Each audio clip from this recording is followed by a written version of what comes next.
नमस्कार दोस्तों स्वागत है सभी का YouTube पर चैनल अनस्टॉपेबल रिपन में। दोस्तों आज का मेरा टॉपिक है मीडिया। जी हाँ दोस्तों, मीडिया मतलब न्यूज़ चैनल्स, न्यूज़ एंकर्स। दोस्तों कहा जाता है कि मीडिया देश का चौथा स्तंभ है। मीडिया सरकारों को या किसी भी ऑपोजिशन को जो गलत काम कर रहा है उसको आईना दिखाने का काम करती है, और मीडिया को जनता जनार्दन की आवाज़ भी कहा जाता है। दोस्तों लेकिन कुछ ऐसा भी होता है मीडिया में कि कई बार मीडिया कुछ गलत चीज़ों को उठाती है और गलत चीज़ों का प्रचार करती है। ऐसा हमेशा होता नहीं है, लेकिन कई बार ऐसा होता है, कई बार ऐसा दिखाया गया। सुप्रीम कोर्ट ने भी कई बार मीडिया को ऐसी लताड़ लगाई है, कई बार मीडिया को डांटा है कि वो ऐसा काम ना करे। दोस्तों कई बार ऐसा होता है कि ना चाह कर भी कुछ ऐसी हस्तियाँ जो मीडिया की हाँ में हाँ मिलाती नज़र आती हैं, क्योंकि उन्हें ये डर होता है कि मीडिया एक ऐसी चीज़ है, मीडिया एक ऐसा माध्यम है कि वो किसी को भी ज़ीरो से हीरो बना सकता है और हीरो से ज़ीरो बना सकता है। जी हाँ दोस्तों, मीडिया किसी को भी राजा से रंक और रंक से राजा बनाने का काम करती है। लेकिन दोस्तों मीडिया का काम होता है न्यूट्रल रहना, और मीडिया का काम होता है कि जनता की आवाज़ बनना, जनता के लिए काम करना। लेकिन क्या आज ये हो रहा है? मैं कुछ वीडियो आपके सामने ऐसे लेकर आया हूँ जहाँ पर कुछ चंद्रशेखर आज़ाद जो भीम आर्मी के चीफ हैं, जिन्होंने मीडिया को अपना आईना दिखाया है और मीडिया को करारा जवाब दिया है, बिना ये सोचे समझे कि मीडिया कैसे उनकी छवि को खराब कर सकती है, बिना किसी चीज़ के, बिना किसी स्वार्थ के सोचे हुए। क्योंकि कहा जाता है कि चंद्रशेखर आज़ाद इन चीज़ों से दूर है, इन चीज़ों से परे हैं। वो केवल जनता के लिए काम करते हैं, दलितों के लिए काम करते हैं, महिलाओं की आवाज़ बनते हैं वो, और जहाँ पर अन्याय होता है वहाँ पर भीम आर्मी के चीफ खड़े नजर आते हैं। कि मैं न्याय के मामले में ना जाति धर्म देखता हूं, बहनों के मामले में ना जाति धर्म देखता हूं, और ना ही अन्याय को बर्दाश्त करता हूं। मेरी पहचान ही यही है। मुझे पता है कि आप स्कूल्स चलाते हैं, मुझे पता है कि आप दलितों के लिए कितना काम करते हैं, लेकिन मुझे यकीन है आपको ये भी पता होगा कि एनसीआरबी का डाटा ये कहता है कि 3,486 बच्चियों के साथ रेप हुआ। SC कितने लोगों से मिलने के लिए आप गए? जहां सरकार अपनी जिम्मेदारी छोड़ देगी वहां हमारी जिम्मेदारी शुरू हो जाए। घटना राजस्थान चूरू में हुई थी, और एक घटना जो है थाना गाजी में, मैं दोनों प्रकरण में गया था जहां अन्याय। चलिए 3,000 के 3,000 नहीं, 500 परिवारों से तो मिले होंगे। कितने दिन होते हैं रूबिका जी, जरा बताएंगे क्या? दोस्तों देखा आपने कि कैसे एबीपी न्यूज की एंकर रूबिका लियाकत ने चंद्रशेखर आजाद से ऐसे सवाल पूछे कि SC, OBC या ST के लोगों के साथ 3,486 बलात्कार के केस हो चुके हैं, कितनों के घर आप गए हैं, कितनों को लोगों को आपने न्याय दिलाया है। दोस्तों आपको नहीं लगता कि ये सवाल रूबिका लियाकत को प्रधानमंत्री नरेंद्र मोदी से पूछने चाहिए थे, जिसकी सेंटर में सरकार है, या फिर यूपी में जिसकी सरकार है, जिसका राज है, योगी आदित्यनाथ से पूछने चाहिए थे? ये सवाल गलत इंसान से पूछे गए, गलत लोग से पूछे गए।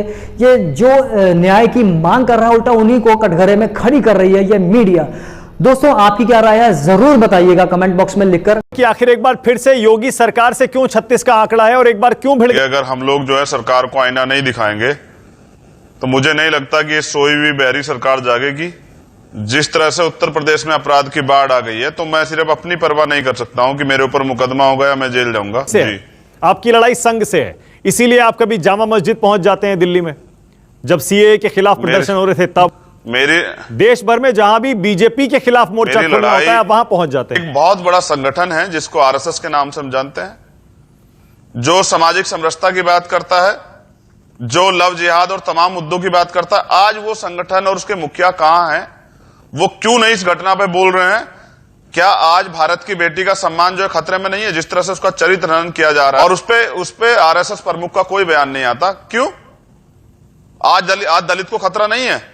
प्रधानमंत्री दलितों के पैर छूते हैं चुनाव से पहले, पैर धोते भी हैं, एक बड़ा स्टेटमेंट भी देते हैं कि दलितों को मत मारो, मुझे मार लो, उन पर गोली मत चलाओ, मुझे गोली चला लो। आज एक स्टेटमेंट नहीं आया उस बच्ची के लिए कि वहां पर तो राष्ट्रीय सवर्ण परिषद ने आज साफ साफ धमकी दे दी। उनके एक कार्यकर्ता हैं पंकज धवरैया, वो तो ये कह रहे हैं कोई भी नेता अगर हाथरस आएगा हाथ पैर तोड़वा कर जाएगा। वही हैं, उन पे मुख्यमंत्री कार्रवाई क्यों नहीं कर रहे हैं जो माहौल खराब।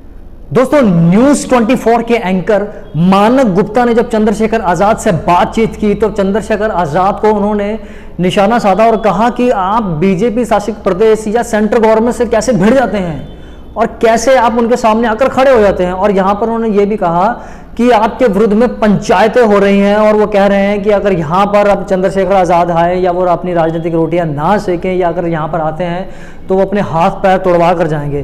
दोस्तों, क्या यहाँ पर आपको नहीं लगता कि मीडिया कैसे या मानव गुप्ता कैसे एक तरफा होकर बात कर रहे हैं? क्यों उन्होंने इस चीज की मांग नहीं की कि जो अब दंगे भड़काने का काम कर रहे हैं, चाहे वो किसी भी जाति या समुदाय के हों, उन पर कठिन कार्रवाई होनी चाहिए। जो वो स्वर्ण परिषद, राष्ट्रीय परिषद के जो वो नेता हैं जो चंद्रशेखर आजाद को सीधी धमकी दे रहे हैं, तो क्यों न्यूज़ 24 ने ये आवाज नहीं उठाई? जो उल्टा चंद्रशेखर आजाद पर ही जो न्याय की मांग कर रहे थे, जो पीड़िता पक्ष के साथ खड़े थे, उल्टा उन्हीं से ही वो सवाल कर रहे हैं। आप ही इस पे फैसला कीजिए, आप कमेंट बॉक्स में जरूर लिखकर बताइएगा। दोस्तों, न्यूज 18 के एंकर अमीश देवगन ने जब चंद्रशेखर आजाद से कुछ सवाल पूछे तो सुनिए कि कैसे चंद्रशेखर आजाद ने अपनी बात कही, उनको कैसे जवाब दिया। दोस्तों, इतना नहीं, बीजेपी प्रवक्ता को भी उन्होंने चुप करा दिया और अमीश देवगन से साफ तौर पे कह दिया कि वो इस पार्टी के राष्ट्रीय अध्यक्ष हैं। अगर अमित शाह इस पैनल में बैठे होंगे तो वो जरूर आपसे बात करेंगे, उनका बात का जवाब देंगे। एक मिनट सुनिए, मैं यहाँ इस पैनल में बैठने नहीं आया। इस पैनल में बिठाइएगा जिस दिन यहाँ अमित शाह बैठा हो, जिस दिन यहाँ बीजेपी का राष्ट्रीय अध्यक्ष बैठा हो, उस दिन बिठाइएगा पैनल में। समझ रहे हैं? देखिए, अब आप इस लेवल की बात कर रहे हैं, आप कह रहे हैं कि अमित शाह बैठा हो। आप अभी आप कह रहे थे कि देखिए आप सम्मान से बात करिए। आप किस तरह के लिहाजे से बात कर रहे हैं? आपने मेरे से तू तड़ाक करी, मैं तो आपसे इतनी आराम से बात कर रहा हूं चंद्रशेखर रावत जी। करता ही नहीं हूं मैं, तू तड़ाक नहीं करता हूं ना भाई। आपने करी अभी। मैं तो आपका सम्मान करता हूं अमीश देवगन जी। मैं तो आपको जी करके संबोधित कर रहा हूं। अध्यक्ष बैठा हो तो मुझे बिठाइएगा, समझ रहे हैं ना? सुधांशु त्रिवेदी राष्ट्रीय अध्यक्ष बैठा होगा तो मुझे बिठाइएगा। एक सेकंड, नहीं, आप तो लोकतंत्र में यकीन करते हैं ना, तो सुधांशु त्रिवेदी का एक सवाल सुन लीजिए। आप तो लोकतंत्र में यकीन करते हैं, मैं आपको पूरे पैनल के साथ नहीं ले रहा, लेकिन सुधांशु त्रिवेदी का 20 सेकंड का सवाल तो सुन ही सकते हैं। इतना तो लोकतंत्र हमारा मजबूत है चंद्रशेखर रावत जी। जब आप इतने सारे सवाल उठा सकते हैं तो पॉइंट सुन भी तो सकते हैं। बंद करो, या मैं अपनी कहूंगा। मैं सुधांशु जी का जवाब नहीं दूंगा ना, मैं जवाब दूंगा तुम्हारे सवालों का। और अगर तुम्हें जवाब चाहिए सुधांशु जी को तो फिर मेरे प्रवक्ता को बुला लो। अभी बस मैं एक पार्टी का राष्ट्रीय अध्यक्ष हूं, अभी हमारे पास विधानसभा के विधायक तो नहीं है, लोकसभा के एमपी नहीं है ना, वो भी होंगे बहुत जल्दी, हम मेहनत करेंगे, समझ रहे हो? लेकिन हम एक सम्मान रखते हैं और उस सम्मान को जो है हम किसी को छेड़ने नहीं देते, समझ रहे हो? पर सम्मान इसमें सम्मान कैसे कम हो जाएगा? मैं जानना चाहता हूं सम्मान की, आप सम्मान की परिभाषा ही मुझे बताइए क्या है? आपने कैमरा ऑफ करवा दिया है। दोस्तों, इस वीडियो के शुरुआत में मैंने कहा था कि न्यूज चैनल्स या न्यूज हाउसेस, मीडिया हाउसेस कैसे देश का चौथा स्तंभ होते हैं, जो कि ऑपोजिशन को या सरकार को जो गलत काम करते हैं उनको आईना दिखाने के काम करते हैं। लेकिन कुछ ऐसे लोग भी होते हैं, कुछ ऐसे प्रवक्ता भी होते हैं, कुछ ऐसे स्पोक्स पर्सन भी होते हैं जो उल्टा न्यूज एंकर्स को, न्यूज चैनल्स को आईना दिखा देते हैं और उन्हें यह बताते हैं कि कैसे सरकार के साथ खड़े नहीं होना चाहिए। वो जनता जनार्दन के लिए काम करते हैं और जनता की आवाज होते हैं और जनता की आवाज ही उन्हें रहना चाहिए। दोस्तों, वीडियो पसंद आई तो जरूर शेयर कीजिएगा, लाइक कीजिएगा, सब्सक्राइब कीजिएगा चैनल को और बेल आइकन दबा के नोटिफिकेशन का इंतजार कीजिएगा मेरी नई वीडियो का। इसी के साथ मैं इजाजत लेता हूं।